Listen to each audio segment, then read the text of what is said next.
You didn't ask the question, what does your wife think about this?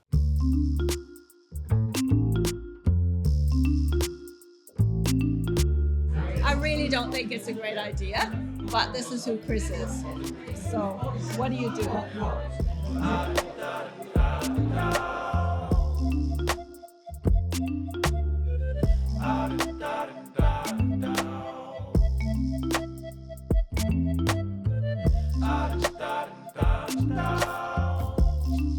Doing ultra bikepacking since probably about 2011 when I first had my first shot at the Tour de Vie. It took me 3 times to finish.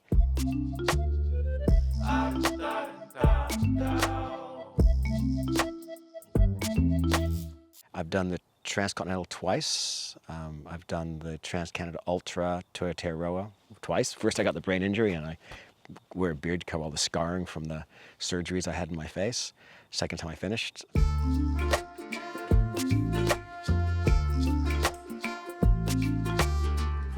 Race across France, London to Athens, 3 Peaks race in Europe.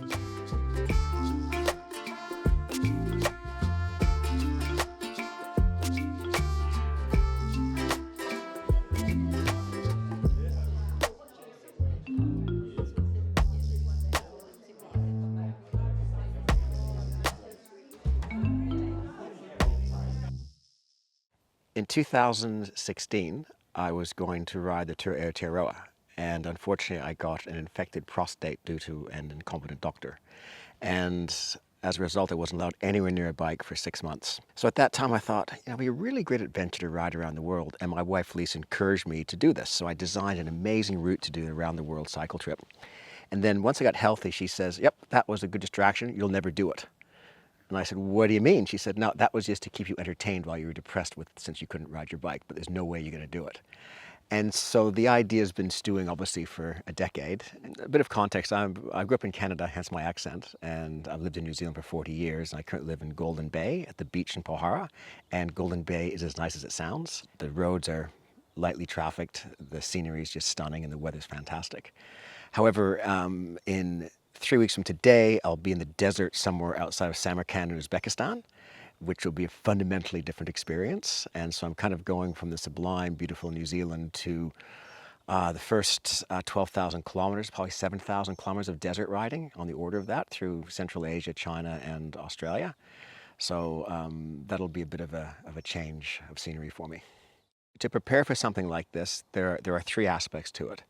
The first is the kit you're going to take. The second is the route you're going to follow. And the third is getting yourself physically and mentally prepared for the ride. For the first one, I have the advantage that I've been doing ultra-endurance bikepacking races every year for, I guess, 13 years now. And my Trans-Canada Ultra, which I did in 2022, is 40% around the world.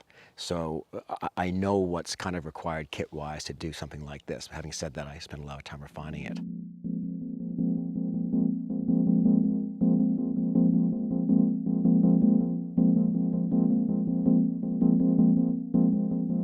For circumnavigating the world, most people try and follow the Guinness rules.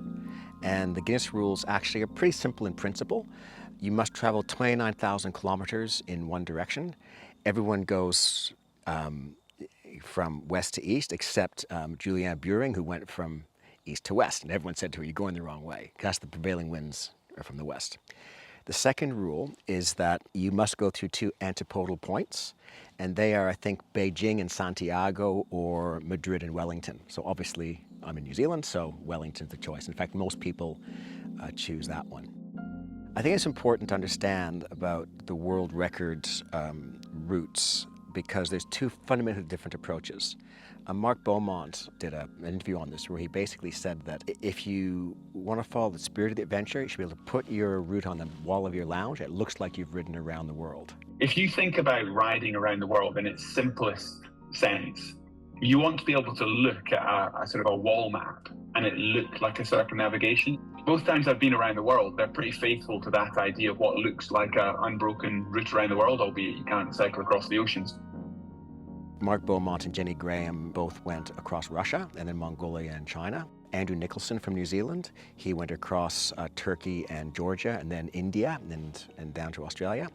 And so that's the challenge with those countries is you've got hard roads, language problems, really difficult border crossings, and it just makes it really hard.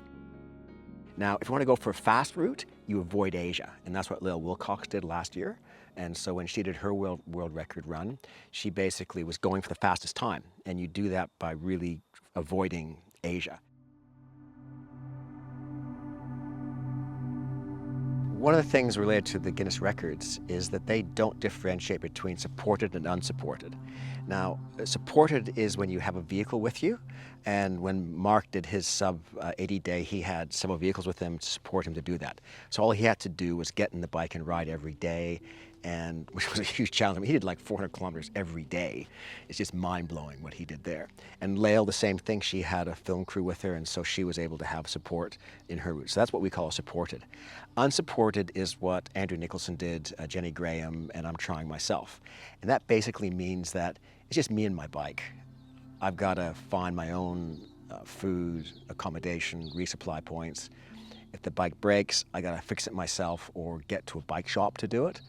And it's a fundamentally different approach. And in some ways, I kind of think it's easier because when you read Mark's book, he spent a lot of time trying to manage people when all he wanted to do was ride his bike. Whereas people like Jenny and Andrew, who in their books, all they worried about was just getting through each day. And I've always personally preferred the self-supported. So all my races have been self-supported. I've not done a supported race ever. I'm 65, going on 66, and so the rules for the oldest person doing it is different. There's no time requirement. So if you're going for the fastest circumnavigation like Jenny Graham and Lael and Mark Beaumont, you've got to do it in sub 150 days. That's the basic ethos of it. But except for that one, all the other Guinness records are just take your time and don't stop for more than 2 weeks. So conceivably, I could do it doing 80 kilometers a day for 1 year and say I've got the world record. But that's not kind of the way to do it. So I'm trying to do it in a sub 150 days along with the others who have tried to do it really fast. When you want to ride your bike over 200 kilometers every day, there's a huge physical demand on your body. And what I know from Canada, when I did 12,300 kilometers in 52 days without a break, that your body begins to really wear down after like 10,000 kilometers. So physically, it's demanding, and you manage that by listening to your body. When you get tired, you sleep. When you're hungry, you eat. When you get niggles and pains, you listen to them, hopefully, and you can keep on going. But there's a lot of things out of your control with this, particularly with a brain injury like mine. And so like I get constant headaches, and one of the manifestations is that I need to sometimes just stop and just close my eyes because my brain can't process in real time any longer. And I also can't go into places with lots of noise like restaurants and things. So I know the triggers for my brain injury, and I've got to just really manage them, and hopefully that'll be okay. Fitness-wise, I'm there, I'm fine. I'm not at all worried about not having the fitness to do it. I've been training for this now for 6 months. Ultra-endurance riding, a lot of it is mental. A lot of it is just the achievements in an ultra-endurance race isn't when you knock off 400 kilometers. It's when you do 200 kilometers with food poisoning.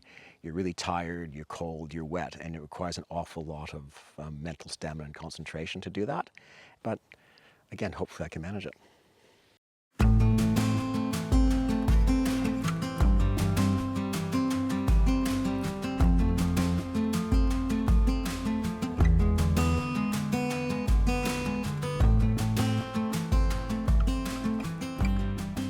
If you think about the idea of every day I've got to ride 200, 250 kilometers every day, it can be a bit of a mind game. And so the game plan is I get up, I start riding, and 70, 80 kilometers I stop, and that's my first session done.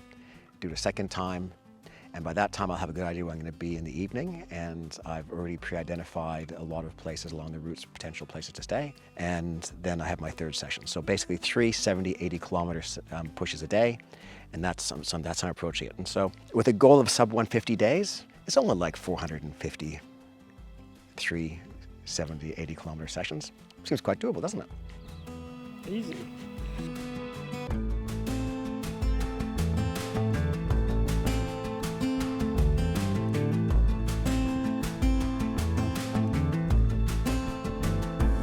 I figure that I've got about a 40% chance of doing it, and is greater than zero and I'd rather give it a go and not make it than always wonder if I could have done it.